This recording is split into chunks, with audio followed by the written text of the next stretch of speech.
My name is Heinrich Embrich. All you know me also under my name Hashi. I'm very pleased to be with you here in St. Petersburg, in this beautiful place. And I wanted to ask a few questions to open up also my mind in relation to this place here. First I would like to start with Hari. Near him is Mahashaya, here is Campagnola, here we see Sati. We all wanted also to discuss, we know us only through Harimedia site, where we were writing much things by writing, but now we are sitting here live, so-called. And I would like to ask you, Hari, how you made it possible that for this broadcasting to broadcast your lectures all over the world. In this, I can imagine it is a great art to do it and a great task. What do you think about the future of this? I started broadcasting around 2004. I started in the middle of 2004. By the end of 2004, I had done some very preliminary kinds of broadcasting as tests. The difficulty being that I have an intercontinentally situated translator, somebody who's on another continent. There's a lag between continents, and also the connection is not always working properly, so there's cutoff or just dropouts. And the first thing I had to do was find some kind of a video conferencing or some kind of conferencing program that would compensate for that as much as possible. And Tom Grandgent assisted me with the TACONF program that he had. But then the second problem was to make it in stereo and to broadcast video and audio at the same time at different bit rates, so that people who only had dial-up modems could listen, and people who had vaguely reasonable broadband connections could also watch video. So this was requiring a lot of hardware, a lot of audio interfaces. I usually need 3 computers, 2 cameras, and 3 audio interfaces. Now I've gotten that much simplified due to the increasing technology and also the extreme power of the computer that I have. I still need 2 computers, 1 Windows computer, 1 Mac computer, and so on. So technologically speaking, it was about maybe a 3-month endeavor to work it all out. I have my own server which streams. So that was the first problem. The second problem was to feel a connection to the people who I was speaking to, because I didn't see them. Can you imagine? Now, initially I had a couple of people connecting to me through TACOM, so I saw them vaguely, but they were little itsy-bitsy images on a screen, and it didn't really work, so I stopped that after a while. It didn't matter. But when you're speaking to a camera and you have a disembodied audience, that's an audience situated somewhere, you don't know really who they are, you can only just vaguely feel sometimes what they might give you as feedback, or it's a very subtle experience. So learning how to speak to an audience that you're vaguely aware of is quite an art. Maybe it's not such an art when you're doing it for TV and you already have a preconceived notion, but I do it live on the spot. I have vaguely some idea what I'm going to talk about, and I do it.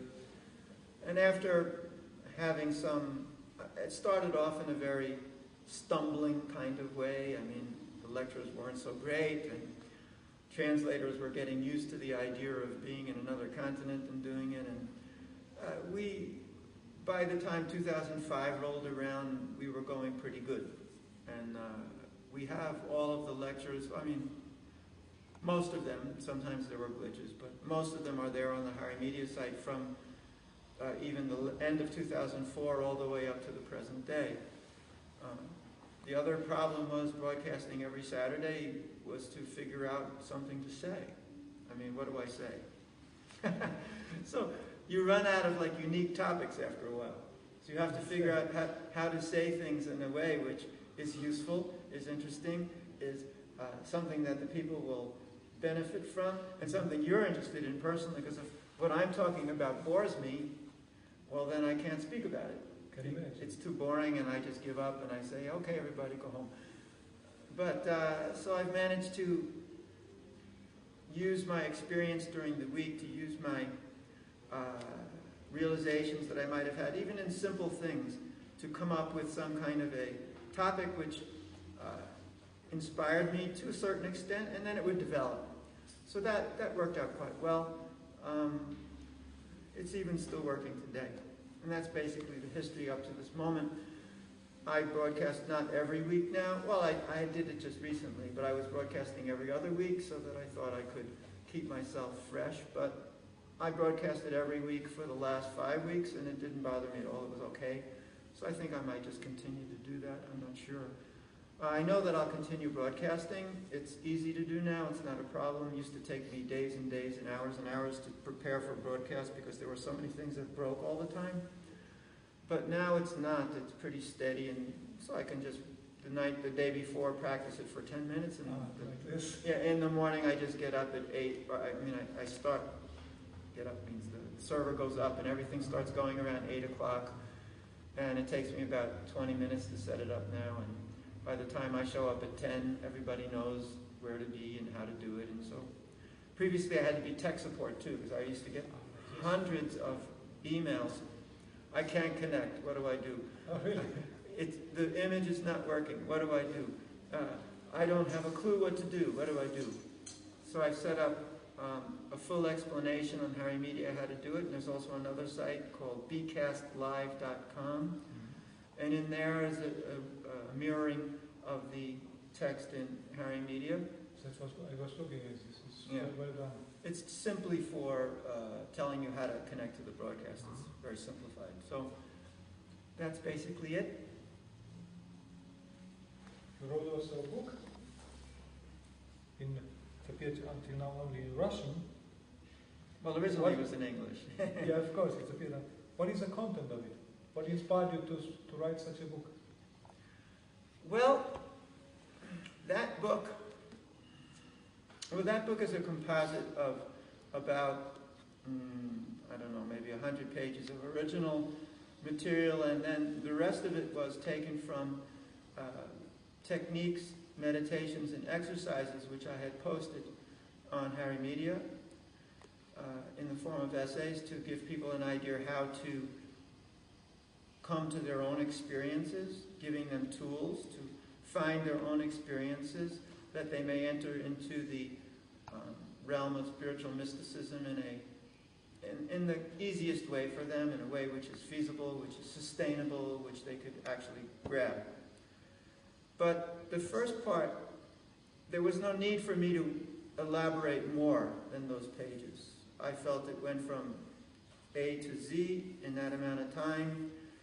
I review books all the time, so I dislike it when authors pad books just to have 320 pages. What they usually do is everything they can say fits within 60 pages. Sometimes people can say everything in 40 pages. It's so condensed.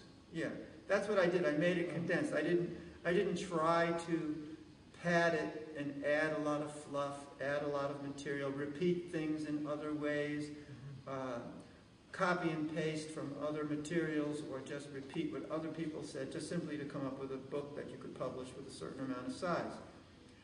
So what I did was I tried to say the essence of what I speak about, not from the point of view of technique or from the point of view of a philosophy, but the very basic core essence of the fundamental principles of the differences and similarities between being and doing, or essence and expression of essence. That's very important, expression. So I boiled it all down to the fact that being is something that we may all contact easily. It is what we are, but we do not experience it regularly in life, because what we experience in life is the expression of being, whether we know it or not. It's an expression of what we are. It's an expression of our experiences, our consciousness, our awareness. So once we are aware that essence is the foundation, the fundament, everything that exists about us, all our energy, all of our consciousness is intimately emanating and related to essence, or it is what we are, then the expressions we make, when they are not related to the essence, or not related to what we are seen as incompatible, as seen as an aberration in our consciousness. So, what is most interesting, I find, is that it's very easy to experience what we are.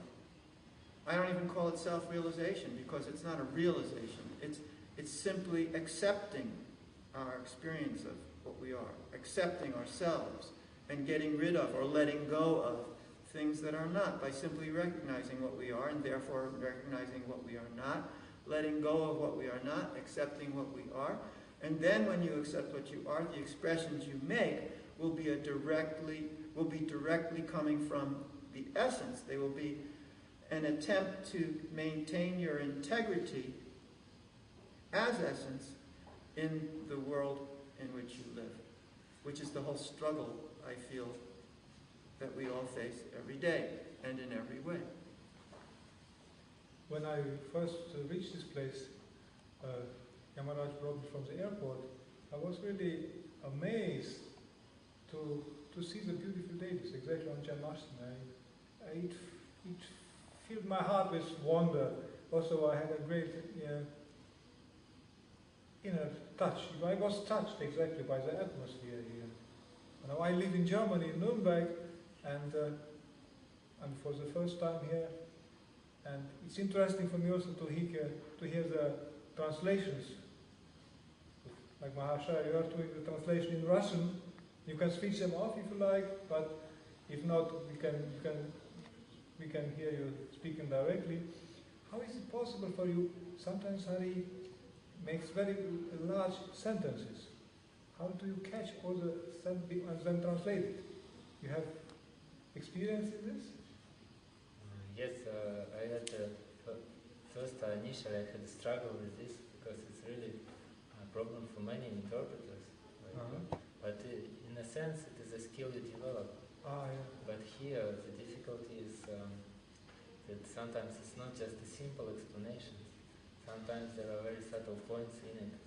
Sometimes there are concepts which are really not familiar to people, they may think they understand, but actually they don't have enough experience. So I had to learn to be more open to the concepts themselves. And it's, I don't know, in a sense, I suppose we develop some kind of telepathic connection or something else when Hari is somehow managing to convey his energy, translate his energy through me, somehow even concepts. And what requires for me often is to be relaxed completely, but at the same time to be alert and focused. And the mind shows it so that mind would be focused to convey it, to try to convey it precisely. But even still I have difficulties with this, so I cannot say I managed to do it perfectly, but I try. I saw you often try to get some feedback from Hari what he actually meant. Unlike it is recommended in a professional translators to look mostly to the audience, I prefer still to look at Hari because it's easier for me to perceive his messages, and it's easier for me to make sure that I present it right, because I noticed he is able to trace when I say something wrong, even if I translate some word wrong, somehow he perceives it. I don't know if it's a mystic power or what, but suppose he's also tracing how the message is conveyed. So I'm of course trying to be alert to this. Yeah, I heard it. Sometimes he reacts on Russian words, and you have to change the word. It's fantastic. I mean, yes, it's true. Like this. Sati, you are one of the more person who always hears is on Harimedia, or either on the forum or listens to Hari's lectures. What impresses you to hear his lectures in your daily life? I've think 3 years ago, only, or 3.5. And what's impressed me really that the information that Hari gives, it gives really tools that you can use to change your life. Like, I've been to different lectures and I was looking in different directions, like to find some way in my spiritual development. So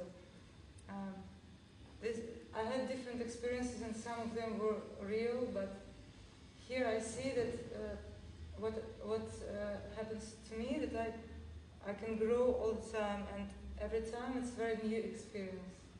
So it's not like some information or concept that I hear and then I think about it, or can like it or dislike it. I just can have an experience directly. Like I can, how to say, I hear something and I can check it. Is it true or not? And this, when I check it, most times it's true, and I like it very much. So I don't have to believe anything. So it's only a matter of experience, and I like my experience, and my life changes like I want it. And I think that all the people who come to the lectures, they're all very different. And you cannot find two people who live the same type of life. We're all completely different. These people who are sitting here, we just have absolutely different lives. We have absolutely different interests. Of course, some of us can have some similar different interests, but our growth is very unique. Like one person has some kind of thing he wants to change in his life. Another person has another kind of thing. And Hari doesn't give a straight path that everyone should together go somewhere and get some happiness that is for everyone. And he just gives the tools where you can yourself find out what you want, how you want it, find out your connection to yourself, and find how to express it and how to deal with your life in your own way, to be harmonious and to feel how you are divine, how everything else is divine around, and to establish your connections with the deities and with the divine all around. That's, I think it's, for me it's very, I like it very much. For me it's the first time when I came here and experienced the first-hand this experience of meditation. I told Hari, through the internet you cannot catch it really, but when you are here you get caught by it, by its energy, what it really means. Like since 5 years I'm now always following it up on the internet, and it was very hard to me. But when I got here, it was the first day I got catched by this, I don't know, can describe it, spiritual energy. He explained it to me later, that it's a kind of, in the ether, it's you can feel it. I think that this place is very unique, because also, the deities are here and the spiritual energy is very intense. And also, of course, personal contact. There's also so much fortune that he always comes here, personally. I think it's more intense, but I started to feel everything during the broadcasts, like my first connection to myself and to the divine energy. I felt it not when I was just hearing the broadcasting. So I think that the meditation that Hari gives during the broadcasting and the lectures of the energy he sends, or I don't know, the work he does, one can perceive it easily also by listening to the broadcasts. I think that you were very impressed, and perhaps that intensity and beautiful deities, they pushed you and gave you more intense experience, but you could also get it during the broadcast. Perhaps you were not ready. We never know when it happens to us. Like we can just do something, but before you are ready to experience it, nothing can happen. So it happened to you here. It's a very nice experience. That's interesting. Campagnola, you are the driving force behind this project. Where did you get the inspiration to install all these divine beings in their deity form and bring them from India here in this place? How is the reaction of the public and the people in general who are visiting this place? Actually, I am not the driving force of this project. because driving force is Hari. I am one of the forces, and there are many forces here, and I am doing my best and just trying to keep this temple alive because Hari is far away. He is doing his broadcast and all kind of other things, and I have to manage this temple to be alive. And people like very much. And I am happy that people really appreciate the new understanding of new presentation of the deities, which I never heard in other places, in other temples. And they appreciate it so much. They're attending the programs, they're coming, meditating with the deities, going into their energy. And they don't have any obligation to us. They are not in an organization. They have now even we don't know them, many of them. And so people are coming, some old people just wanted to do something here. Yeah, they clean something on the some window. People coming and doing meditation, some people coming, getting energy, some people coming, cleaning, doing some services they like, they feel it, without any obligation, without any, instructions, and so everybody is happy. How is it as a public in general? What is the reaction about it here in St. Petersburg? Reaction is very good. There are so many esoteric clubs and groups in our building. All the leaders of these esoteric groups coming to the programs, coming to the deities. And you facilitate this? Yeah, and they feel the power of the deities and appreciate it, and we're grateful to them. How do they react? Sometimes I saw they are from different backgrounds, all these groups. Yeah. What is their common force who are bringing them force together? That we are we are spirit, and all other things is just methodologies and all kind of ways. But if one is open and really into the spirituality, he can feel the energy and appreciate it. I understand. So I really liked and appreciated that I could be with you here, and I look forward to come again. Okay. Fantastic. Welcome. Thank you. Thank you. Thank you.